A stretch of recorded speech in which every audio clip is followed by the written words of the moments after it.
السلام عليكم، ازيكم عاملين ايه؟ يا رب تكونوا بألف خير. النهارده هعمل معاكم صينية بطاطس مش هتاخد معاكي اكتر من 10 دقايق. واقفة في المطبخ شايفة شكلها عامل ازاي، ما دخلتهاش الفرن ولا حتى ثانية واحدة. هتعملي احلى صينية بطاطس في 10 دقايق، طعم وريحة وشكل ولا احلى من كده. حرفيا في 10 دقايق هتكوني محضرة احلى صينية بطاطس، مش هتوقفك كتير ولا هتحطيها في الفرن ولا كمان هتاخد وقت ولا مجهود. هتعملي احلى صينيه بطاطس. شايفين شكلها عامل ازاي؟ ولا طعمها، والله ريحتها وطعمها كانوا تحفه يا بنات. جربوها بالطريقه دي وان شاء الله هتعجبكم. انا هقولك في الفيديو ده على كل الخطوات بالظبط اللي هتخليها معاكي مستويه من غير ما تبقى مهريه، وشكلها بيبقى ذهبي كده وجميل. وكمان الاهم من كل ده ان انت مش تدخليها الفرن وتقعدي تستني كتير. لو مستعجله هتعمليها في 10 دقايق. وشايفين تسويتها عامله ازاي؟ بجد تحفه جدا. ده رحيم بقى اللي خد الطبق، ملحقتش اصور ده العادي.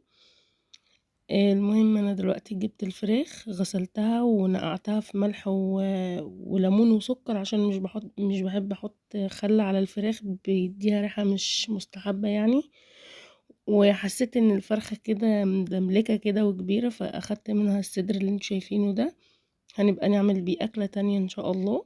شايفين يعني من باب الاقتصاد، ومن باب كمان إن أنا حسيت إن هي كبيرة قوي وكده، فحسيت إن ينفع إن أخد منها الصدر ده فأخدته. هنعمل بيه إن شاء الله مع بعض أكلة تانية. المهم أنا زي ما قلتلكوا أنا غسلاها ونقعيها. ودلوقتي هشطفها واسيبها تتصفى قبل ما أديها صدمة في الزبدة والزيت زي ما انتوا هتشوفوا معايا.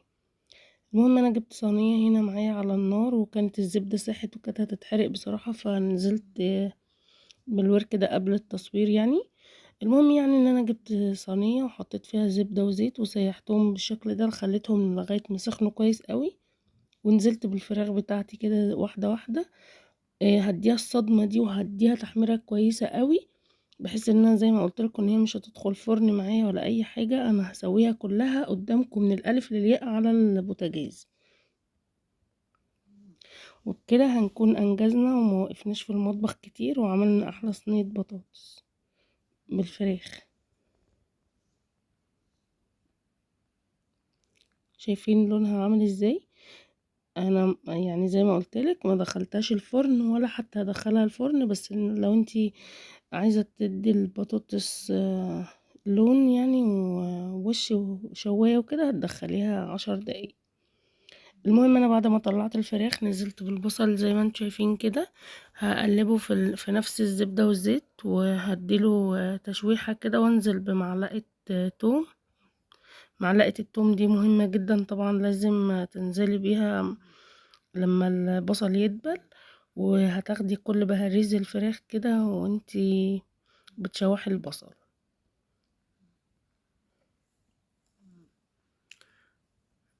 بصراحة يعني البصل هيتطعم من طعم الفراخ في الزبدة والزيت اللي احنا حمرنا فيها الفراخ.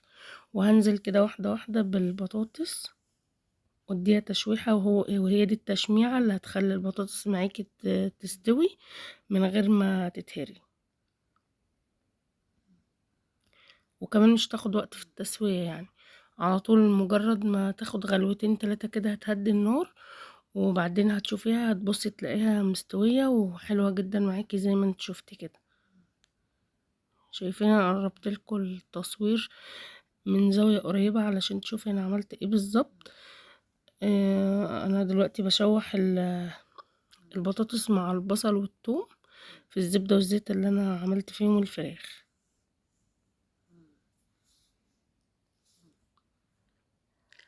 بعدين بعد ما اشوحهم كده وادي البطاطس تشميعة، هنزل بالطماطم، وبعد كده هنزل بالتوابل.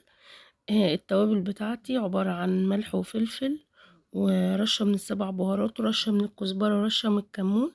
لو عايزة تحطي ماجي حطي، بس انا اكتفيت بالبهاريز بتاعت الفراخ، فما حطيتش ماجي اللي هي مرقة الدجاج يعني.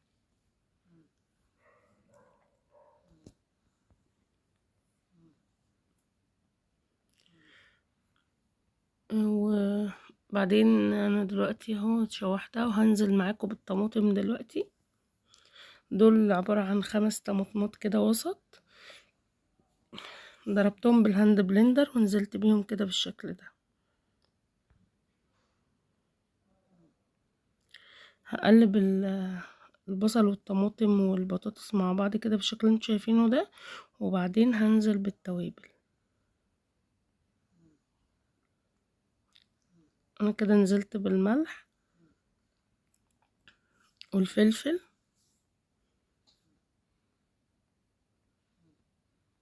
والسبع بهارات والكزبرة ودي بابريكا وكمون، ولو عايز تحط شطة حط يعني، بس انا ما حطيتش عشان الاطفال.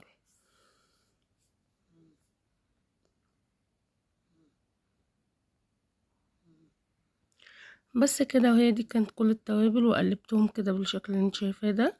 والسبع بهارات بتديها طعم حلو جدا، ما تنساهيش.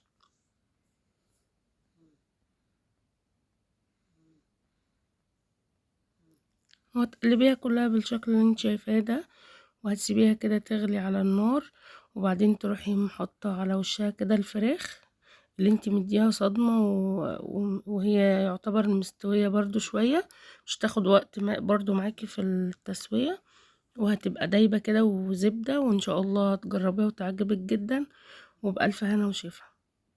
شايفين شكلها عامل ازاي؟ انا هسيبها بقى تستوي وهوريها لك بعد ما تستوي. وده كان شكلها بعد ما استوت. شايفين انا ما دخلتهاش الفرن ولا ثانية واحدة، بس لو انت عايزة تدي البطاطس تحميرة كده ووش شوية، ممكن تشيلي الفراخ وتدخلي صينية البطاطس، بس انا ما عملتش كده. انا شايفين شكلها عامل ازاي، يعني هي مش محتاجة اي حاجة، محتاجة بس تتاكل يعني، وبألف هنا وشفا. تعملي جنبها بقى شوية رز وشوية سلطة كده، وبألف هنا وشفا. هتبقي عملتي أكلة يعني متعوب عليها، واللي يشوفها يقول ان انتي يعني وقفتي ساعة على ما عملتيها، بس هي حرفيا ما خدتش اكتر من 10 دقايق، وكنت عاملة احلى غدا، وبألف هنا وشفا.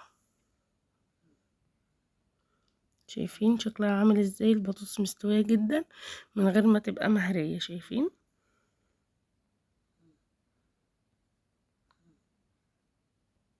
هوريكي برضو تسوية الفراخ دلوقتي، هتبقى مستوية جدا معايا، ومش محتاجة اي حاجة يعني.